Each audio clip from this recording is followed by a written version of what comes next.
I was with a photographer, Dave the Rave. I won't give his last name. We're in a car, and I'm like, listen, I got a nurse before we go into this PennDOT meeting for some bridge project. And he was like, okay. He puts the car on a hill. Okay, over wait. a creek. I think I remember this. Do you know this story? Over a creek in the Poconos. Yeah. And I am covered up. I have like this tarp that I'm on.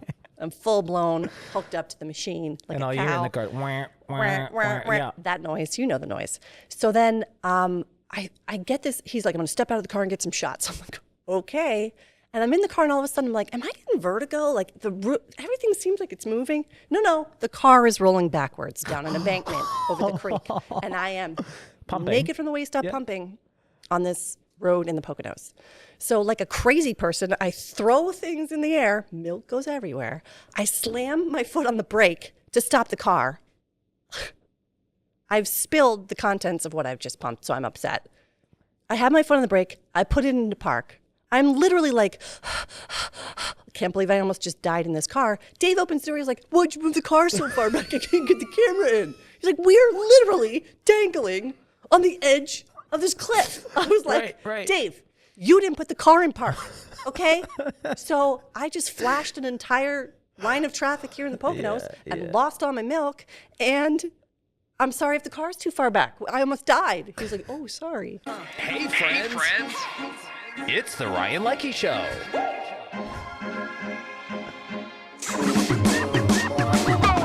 Welcome to the Ryan Leckey Show. Hey, what is going on, peeps? So excited to be back with somebody that, look, if you grew up, lived in Pennsylvania the past 15 plus years, you definitely know her voice. You know the name. It's the one and only Sarah Buynovsky in the house. How's it going? It's going great. I had to have you, by the way, on the podcast because anytime you visit the studio, you work with us on some other different things. People are like, Sarah's there. What's she up to? So for those maybe who need a little refresher, Sarah Buynovsky, you worked in television in Northeastern and Central Pennsylvania. I want to call you a high-profile TV personality in this market. How many years at an ABC affiliate, WNEP, did you work in Pennsylvania? 15 years in Pennsylvania and 20 years total because I started in New York. Yeah. And I think we can't bury the lead. You kind of just vanished after you left like your last career at WNEP, the ABC affiliate based near Scranton, Pennsylvania. And people thought like, did she die? Maybe she did. I don't know. People look surprised to see me every now and then. I decided to stop working to stay home with my family, to stay home with my kids. So because we're going to unpack that. That was radar. probably not an easy decision because you were, oh my gosh, you're insanely great at what you do.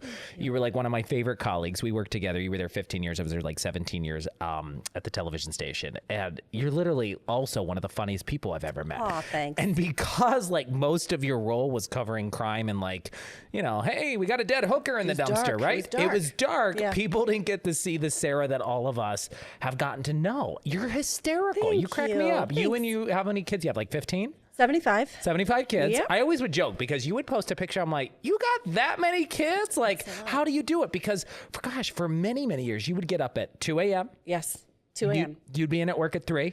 Yep.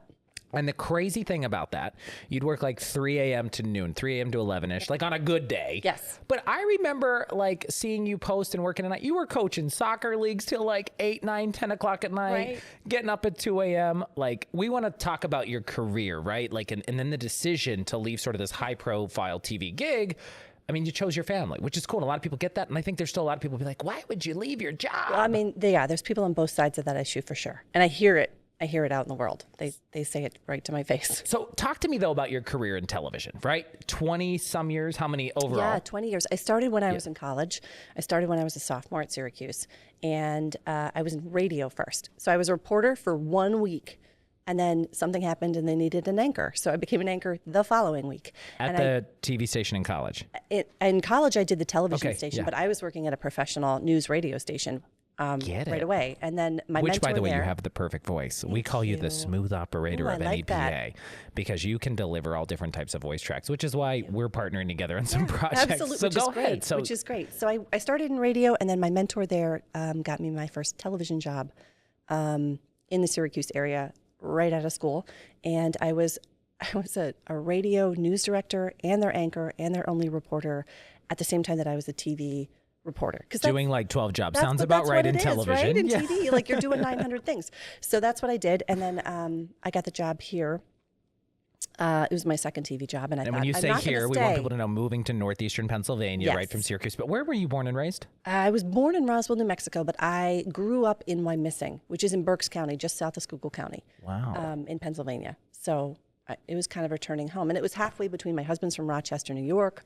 My family is down closer to Philly. This was like a nice halfway point because we knew we wanted to start a family. And we did. So why broadcasting? Right. So you went to, again, the school was? I went to Syracuse University. And then it was at the Newhouse School of Journalism. The Newhouse School of Communications. Oh, there we go. Yeah. And very every time people hear that, like, oh, look at you. A very well-known school. Great program. Yeah, it is. But why journalism? Why broadcasting? So when I was growing up, my dad was a psychologist, and my best friend's father owned the newspaper, the Writing Eagle. And she wanted to do what my dad did, and I wanted to do what her dad did. So when I was younger, I did a lot of like Journalism Explorer posts and things like that. I loved the news. I loved everything about it. I thought I would be a writer. I wanted to write for like a huge publication like the New York Times, but got interested in broadcast because of my high school TV station. You know, you read the like lunches. Today we're having sloppy joes. That was my big break. I bet you killed it. Great at announcing lunches. Yeah. I should get back to that. Yeah. So then, it's better than hookers in a dumpster. Most days it is. Yeah. And again, like those things have happened. You've had to cover stories like that. That's why I break that up. We're not making fun of that, but like you literally, and we're going to talk about like when you moved to this part of Pennsylvania to start your job, you have seen some dark stuff. Yeah. Yeah. I mean, some wonderful things, but some dark things. That's the nature of the news, right? People say, oh, it's so terrible all the time. Well, it's terrible because people want to know about those things. They want to know where they're happening, and it's important to us. And then I went to college from there and just stuck with broadcast and really liked it. And tell me about what market that was when you were really doing 17 different jobs at a That station? was Syracuse, New York. Okay. So, and at that point, I think they were in the 60s or 70s, maybe. We talk about in terms of like for people who are not in the media. We talk about markets like the number one market is the number one market in the country. Like that many eyeballs are watching you, and then they go down from there. Yeah, New York City is number one. Yep. Philly, I think, is still 4, but it changes all the time. It does. But that could be a whole separate podcast. Here's what you need to know about these markets. Right. But let's talk about how did you get here? How many resumes and tapes? Because I'm sure you were like me. You sent out VHS tapes. VHS tapes. Yeah, we didn't have we didn't have the DVDs when we were applying for TV None jobs. of those fancy young people things, all that digital stuff. How many VHS tapes resumes did you send out before you got calls? Not that many. Maybe like 8 or 9. Not that many. There was me. I'm sending out 68 resumes, VHS tapes, spending all of my money I made from $6.75 an hour at my first job just to mail that stuff. And then here's Sarah. That's a testament because you're so good at what you do. No. I think there's a stroke of luck in there is what that was. Yeah. And Dennis Fisher was the news director at the time, and he called me, and I had at WNEP. At WNEP. I had an offer from Charlotte, which seemed very far away to me, and another offer for a station in Florida. And I thought, well, I'll just come down for the interview, and I don't have to, make a decision. And I came in, and it was, in those days, it was like you had been hired, and you were like, they called you baby because you were so young, right? I was one of the youngest people at WNEP when I worked there. I started there when I was 21 on the air, and I already had 4 years of TV experience. That's crazy. I was but that's 22. why they call me baby. Were you like, who's baby? I had questions. And then I was 22, and like I'm walking in, and there were people in there who'd been in like Bob Reynolds there for decades. Legend. I mean, Nolan was there decades. So I was in awe of the fact that this was like a big J station, big journalism station. Yeah. Like it was a big deal, and the New York Times owned it at the time. And it was, I just thought, this is amazing, and what an opportunity, and I couldn't really pass it up. So you took the job. I think that's what I want to unpack, because when you started there, what role schedule did you have? And let's talk about the evolution of Sarah, because eventually then you and I became pretty close after you worked on the morning show for years. Yes. But tell me about the evolution of your career. The evolution of my career. So I started at WNEP, and they tell me right off the bat, I got hired with another guy named Josh Brogadier. He was a month after me. Oh, he was a great guy. Loved him. Loved him. Fantastic. Super fun. So they said, we think you're going to cover the Luzerne County beat. Didn't know what that meant. If you're from NEPA, you know what that means. And I was like, yeah, sounds fun. And that was my beat for 5 years. Luzerne County is a busy place. There's a lot going on down there. And I happened to get in at the ground floor in terms of like, there was a huge corruption scandal in the county government. So the Kids for Cash scandal. Kids for Cash. Yep. There With the judges and everything else. Debit card scandal. Dozens of officials lost their jobs for all kinds of crazy stuff, from like taking free suits to like. And this was how many years ago, would you say? This was Oh, God, don't make me think that far back. I will say more than a decade ago. Yeah, more than a decade ago. So you get at the ground level. Walk me through this, because I think the stuff you experienced in your career and the stuff you were exposed to and the cool things you got to do, that's why it brings it full circle with people being like, why would you ever step away from that job? And we're going to come back to that. But tell me about this beat. I mean, the beat was busy, but in all the best ways. I love the news. I love going fast. I love like running and gunning, we call it. And, you know, we were doing 2 packages a day.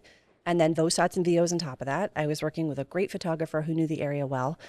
So I loved it. I loved stopping at the courthouse. I loved getting the scoop. I loved finding out what the stuff was. In those days, we had radios in our news vehicles. Did you have a pager when you started? I did not have a pager. Oh, I had a pager. No, I had a pager. I didn't have a pager. But all right, so you had the breaker 19 breaker. radios. Yeah.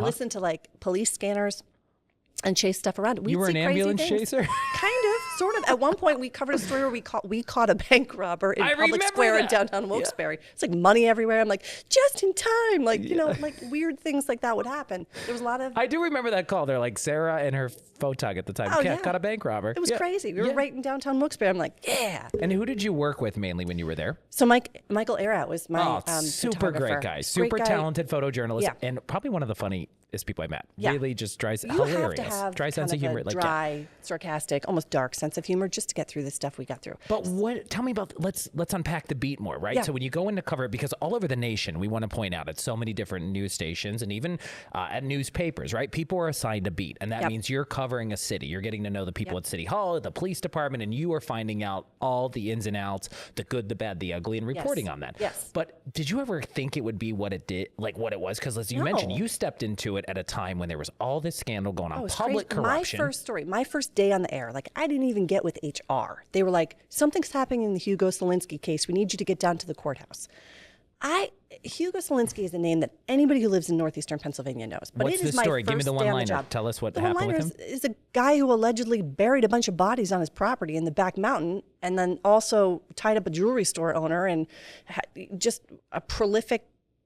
A prolific criminal, I would say. And then he escaped from the Luzerne County prison, and there were knotted bed sheets, and like he threw his roommate down, and that guy's paralyzed. He uses him as a landing pad. He went on the lam, like a whole crazy thing. And they were like, "We need you to do this."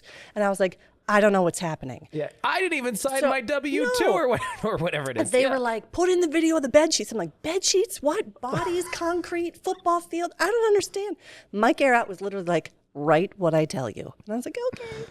Yeah. So, live at 5, 6, and 7. Yeah. And that was your like first big day on the air. Yeah. And I was like, I don't know if I can do this. And he's like, you're fine. You're going to be fine. It was nonstop. Yeah, it was. And I mean, I think what I loved about Mike is how, gosh, so many photojournalists, they do not get the credit they deserve in this industry as a whole, right? Yep. They make reporters look good, but also if you're working with a reporter who might be like checked out half the time, they make the reporters sound really good. We call them the human mic stand, because basically they're just parroting whatever the photographer has told them to do. Yes. So talk to me about then, as you're covering all this stuff, was it ever overwhelming? You're like, oh my gosh, because you then, things sometimes, like some cities, right? There were certain crimes and homicides, things can get really dark. And here's you by day covering people being murdered, shot, whatever. Yeah. And then at night you're like, okay, kids, time for mom to coach the soccer team. It's funny you say that, because in the beginning, so I had my first child when I was on that beat. In fact, I went into labor while I was covering the debit card scandal. I was live at 5, 5:30, 6, and 7 that night. And I remember my back hurt, and I had a fill-in photographer that day. And I was like, my back really hurts. And he's like, if I pretend to care, will you stop whining? And I was like, okay. So I did my 7 o'clock live shot. I went home and laid down. My back didn't stop hurting. And I gave birth to my son a few days later because I was in labor. Meanwhile, people in the business are like, if you could just walk it off and get that story. I know, like we need that. We know you're in labor, okay. but yeah. They asked me to stay late that day too. I had to interview a kid who he had put a white piece of paper in a black shirt to dress up. Can you stay they late? Didn't care. Yeah. He dressed up like a priest and went to Garrity's and stole a bunch of gift cards. So I had to interview that guy. Yeah. I don't even know. So after I had my first son, nothing fazed me prior to this. I could give myself good distance and good objectivity between whatever I was covering and myself and my own personal life. Those lines didn't cross, and I kept such a healthy distance that I was really, cold in some sense. You have to keep that stuff at bay. You can't carry that baggage with you. The things that we see and the things that we do and the affidavits we have to read, they're difficult. It's not easy stuff. It's, we joke kind of, that it's the worst day of somebody's life when we show up, and that's a fact.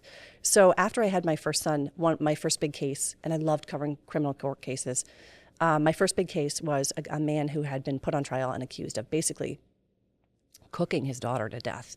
And it was difficult. And I remember that the prosecutor in that case had just come back from maternity leave as well. And during what we call that big interview afterwards, where all the reporters are in there and we're trying to get her reaction, he had been acquitted. So he walked out of there. And she broke down. I'd never seen her break down. And she was, a fantastic prosecutor and a great lawyer. But she broke down, and I walked to the truck, and it was the first time I've ever cried on the job, and probably the only time I've ever cried on the job. And I went to the live truck, and my photographer saw me and gave me distance, and I locked myself in there, and I sobbed for 15 minutes. I could not get it together because that baby was like my baby. And that was the first time that those worlds collided for me, and it was hard. And I think having kids made me a better journalist after that, because I tried to have empathy for and understanding for the people that I was covering, the people that were affected in the stories that I did. But that was a hard day when, those worlds collided. And it was a time when I realized that I needed to be more of a human and less of a cold reporter to be a better journalist and to be a better person. Yeah. And I'm not blowing smoke up you, but I always thought, gosh, when you covered crime, you were good. You were great at all your stuff, but I just remember even people who worked with you, other photographers that they filled in, people enjoyed it because you're a fast writer. Yeah. And I think the best thing about you, and I knew the management team at the time, everybody knew this, like you got your stuff right, which is super important. And I think the other thing is, there was times maybe you were on vacation and some of us would have to like jump in and sit in on a trial or whatever. And people would always be like, hey, where's Sarah? Where's Sarah? Yeah. Gosh, people trusted you, which was so important. Nice. People in the courthouse and City Hall and the police department, right? Here comes Leckey, like, hey, I'm covering from Sarah. They'd be like, yeah, you're not Sarah. What do we I don't know. Are we going to tell you anything? Like, no, because you were good at that, and you're credible. You built trust with people, and you were getting tips all the time because people knew they could reach out to you for stuff. Yeah, I think, and that's an important part of this job. That I think is lost a lot of times, especially now when it's really all about getting content as quickly as possible. Mm-hmm. I stopped into the courthouse every day, and I have a lot of respect for the people that do those jobs, and you have to be somebody who knows every facet of what you're doing. How many times did I sit in that courthouse and it was 10, 11 o'clock at night and we're waiting for the jury to come back, and I'm joking with the sheriff's deputies, don't feed them, because when you feed them, they stay longer. Was it tough? But at the time you had a kid at home, and then we should point out, we always joke that people will be like, hey, how many kids does Sarah have? And our inside joke was always like, she has like 12 kids and she lives in a shoe. I live in a shoe, yep. Yeah, but you have 4 kids. I have 4. Total, yes. Which always blew my mind because you had your first child here, but I was always amazed. Again, I call it mom strength. You had 4 kids, but then, toward the end of like your tenure right at the station we worked at together, you were working morning TV, getting up at 2 a.m. until 11. So like, tell me about the transition, like as you head out of like the beat job, the beat reporter. By the way, was there anything that just stuck out of you was like the story you ever covered in Luzerne County? That Hugo Solinsky, there were permutations of that story that carried for a long period of time. The Kids for Cash story was a story that everybody kind of remembers. There were 2 judges and a lawyer and several other people, ancillary people, got caught up in this situation where kids were allegedly being sent to juvenile detention for really minor things, locked up for longer periods of time than they should have, or locked up when they shouldn't have been. And there was cash essentially being paid for this. It was a story that grabbed national attention. And that was a story that went on for quite some time. And that was one that I definitely remember. But it's funny because I remember smaller stories, like just because of the funny things that happened, in the process of covering those stories. I was driving down 315 with a photographer one day and saw an old man attacking his family members with a bat on the side of the road. And it was a van that had like clothing and luggage had exploded everywhere. And he was just chasing them with a bat and a crowbar, I think. And I thought, that's weird. So you stop and cover that story. Just weird sort of things that happen like that. You know what I mean? I remember the stuff you would see. I'd just call and be like, what happened today? And yeah, you see some crazy things. So as we said, like with any career, right, it evolves, your schedule changes. Yes. So you go from that to like a nightside job. Correct. Working like 3 to midnight? When I had my second child, I knew that I needed to stay home so that my husband could work, and so that our little people were taken care of during the day. We don't have family here is the huge thing, right? I don't have a support system here. My husband doesn't have a support system here. We're not from here. So it was babysitters and people that helped us out. And I needed to be home during the day so that my husband could work. And then I left at night, and then he took over because I didn't want to have kids to have somebody else raise those kids. Yeah. That was important to me. So when my second son was born, I switched to a night shift, which was beautiful and weird and great. And I worked that shift for 5 years. And Why then, weird? How did it differ from covering a beat we would all get the some time? weird directives, like there's not enough dark video in your nighttime stories. And I'm like, well, at nighttime it's dark, friends. And if it's not flames or something like that, and you can't see it, I just weird sort of You things. mean like internal working politics, Yes, maybe? Okay. yeah, a little bit of that Yeah. for sure. And then just the lights go out and things get weird. People do strange things at night and in early morning hours, as you know. How did you do that though? Because I'm sure when you went home, you just can't shut it off and go right to sleep. So, I mean, you wouldn't get to bed some nights probably till 1 a.m. and then you're up at 6 with the kids. Yes, yeah. Were And you here's the thing. dead? Like, do you ever feel like a walking zombie? Kind of, yeah, I did. And I'd given up caffeine. I think that was a big thing. So I gave up caffeine when I first got pregnant, which was 16 years ago. And I never went back to it because I had such headaches. I thought, God, I'm addicted to this. This is not good.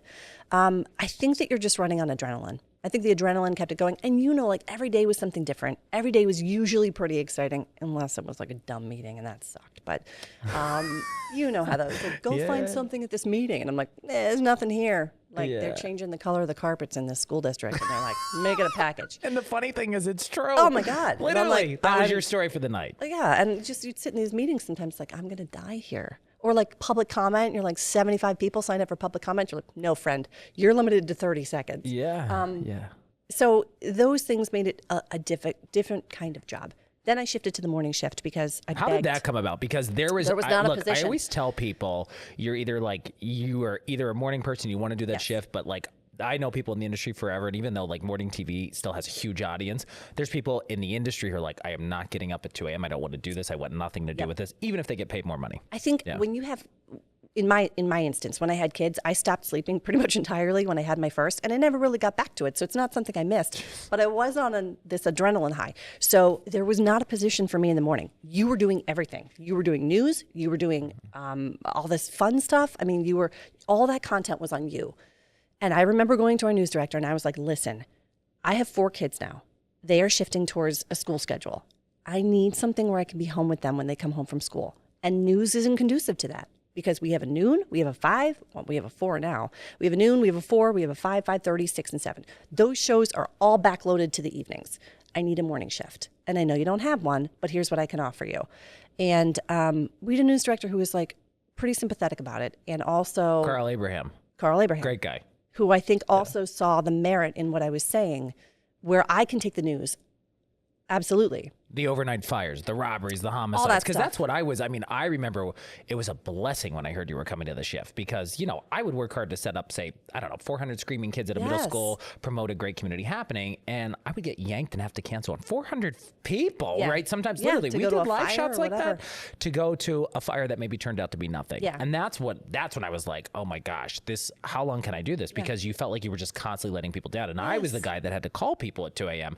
to say, hey, I think somebody wrecked into a tree in the Poconos. They want me to go and I have to go check it out. But when you came on board, you started taking over more of the hard news from overnight. Yes. And you offered this. So you said, I want to get up at 2 a.m. I'm already not sleeping. Yes. And And that way I can be home for my kids. So I can go home, I can take a 20-minute power nap, and then I'm up and ready to go at 3 o'clock. But I think the thing for you, what I was always amazed by, like you and our other colleague, Mindy, who had kids as well, I call it mom strength.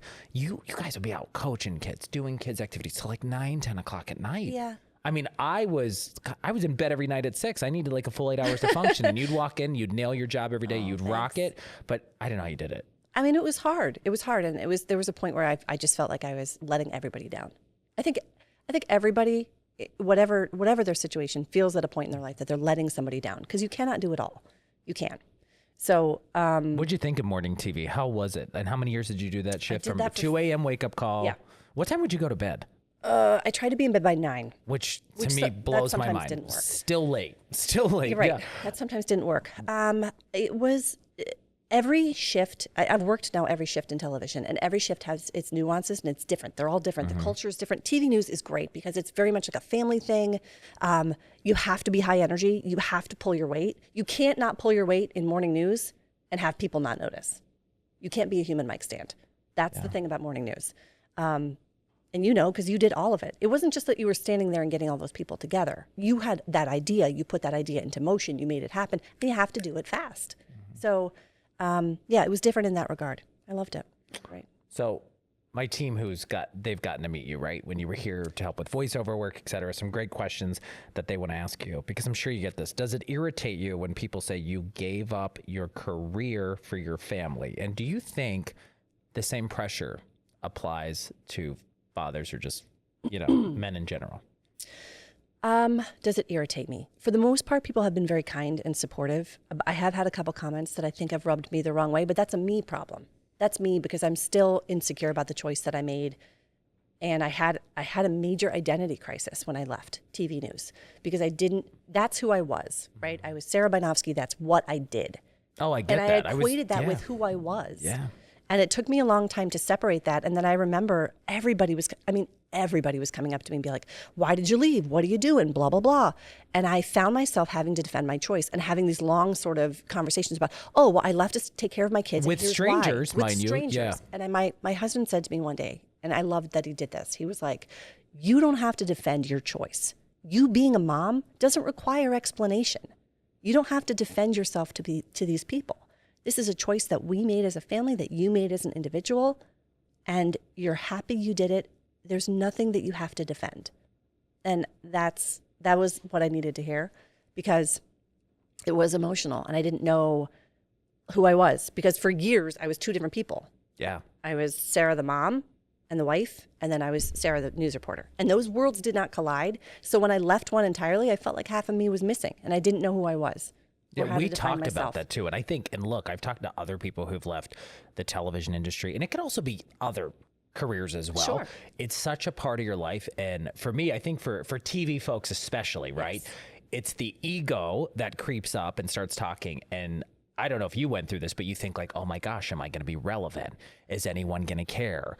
Like, did you go through that? Absolutely. Because that was your life, right? Because you were Sarah Buynovsky, the news reporter, right? And in this market, working at a station like that in that capacity, it was like a high profile job type People thing. know you. That's the thing. Yeah. It's not like you quietly leave a job in banking and like 40 people know. Right. You leave television and 500 people I don't know. 500,000 plus, I should say. Will come up to me on a daily basis and say things. And for the most part, like I said, very kind and supportive. But every now and then there would be a little barb in there and it would be like, why? Why would you leave that? That's such a great thing. And, why would you make that decision? But do you think people would ask men that? I don't think people would ask men that, but I think people would be less accepting of men doing that if it was for a family reason. I really do. So I think it's a catch-22 where it's like people are more accepting of me maybe because I'm a female and I've done it, which isn't fair because men have just as much a right to make that decision and do that as well. But I do think there was sort of listen, little girl, you had the whole world on a plate. Why did you choose to? There's sort of an element of that, but not with as many people as you'd think. And I imagine the person who helped you make this decision to support you, your husband, Josh. Yeah, absolutely. I mean, 100%. I felt from the minute that I had my first child, I felt torn. Again, like I'm not giving 100% to everybody.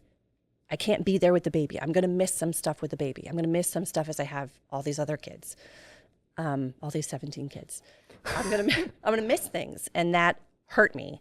And it was also hard. It was a challenge. Like, TMI, but I'm pumping at work. I went through 4 double breast pumps at work every 15 minutes.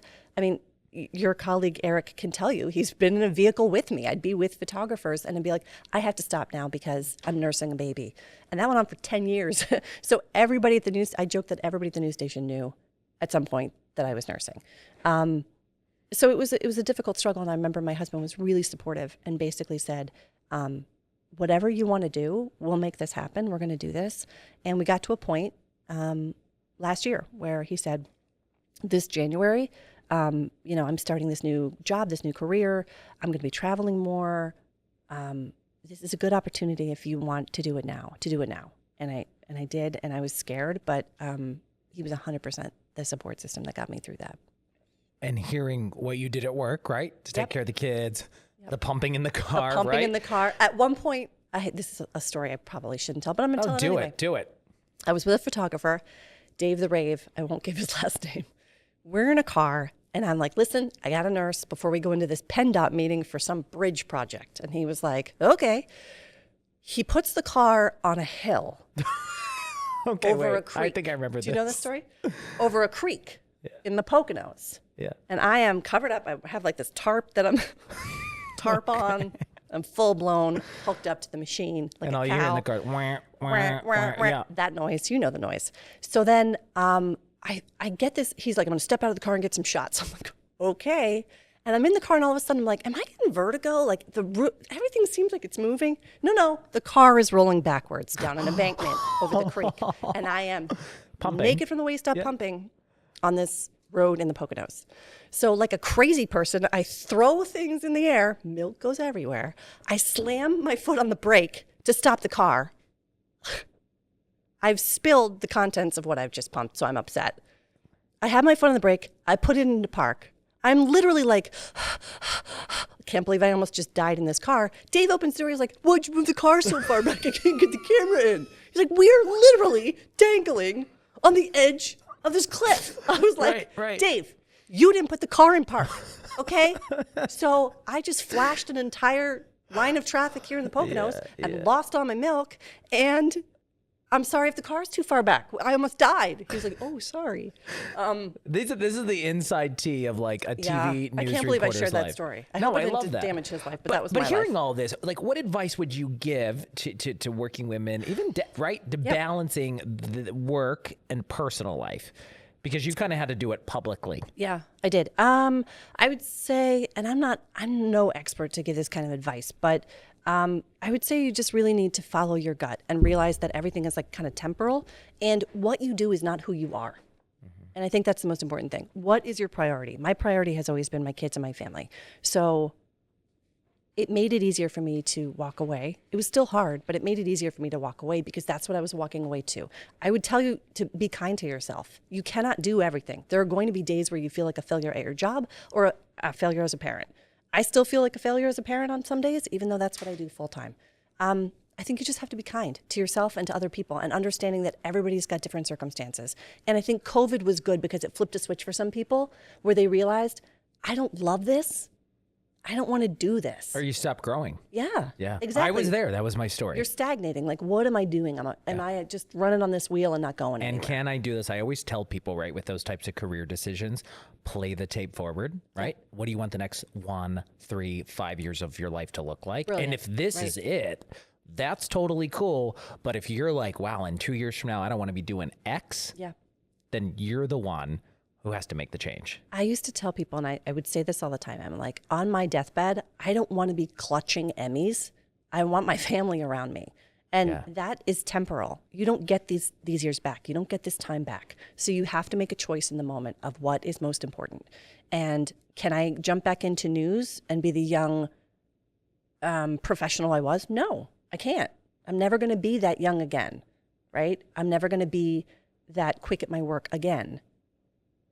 But that's okay with me because things evolve and you just have to sort of embrace that evolution, I think. What's the best part of your life right now outside of TV news? That I can be there when my kids come home from school and that I can be present. And I know like everybody loves that buzzword, like be present.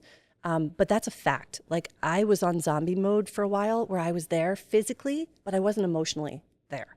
And, I would have a shorter temper and I didn't have as much patience. Sleep deprivation. I didn't want to be that person. Yeah. So I am not saying that I am patient all the time now. That is not what I'm saying. But I'm more present with them. And I can have conversations as they get older and things get harder. And what do you, speaking of like leaving the television news industry, what are the things that you love now that you don't have to deal with anymore? Oh, God.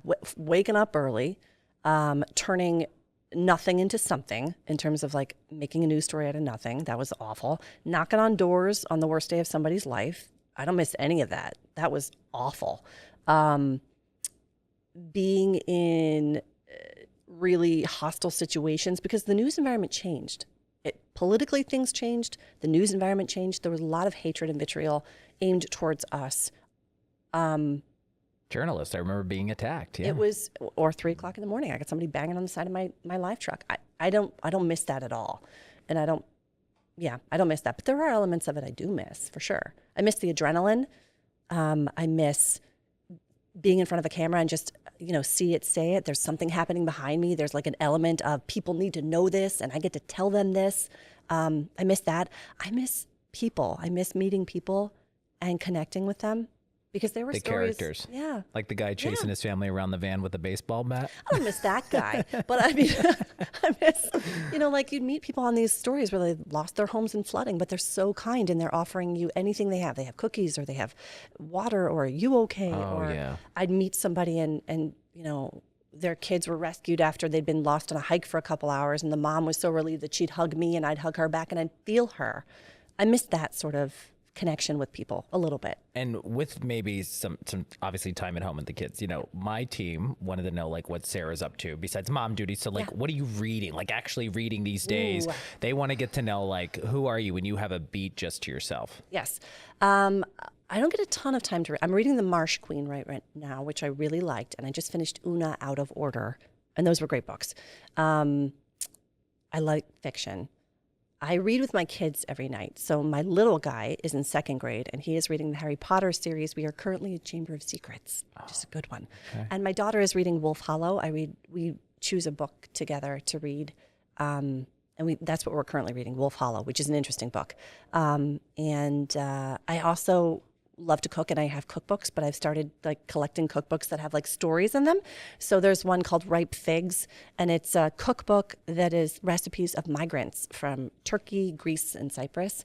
And it's just like really inspiring stories of people who left their circumstances and got in a boat. Some of them didn't know how to swim. Just that sort of migrant story, like, I don't know. So yeah, that's what I'm reading. And as your kids are growing up, is there anything you say, when the kids are a little bit older and I have a little bit more time, is there any job you want to do? Interesting. Oh, God, I don't know. I love communications. I love talking. I guess maybe I'd want to be like, when I grow up, I'd like to be maybe a podcast host or, I don't know, something in the vein of communications. I love talking. I love meeting people.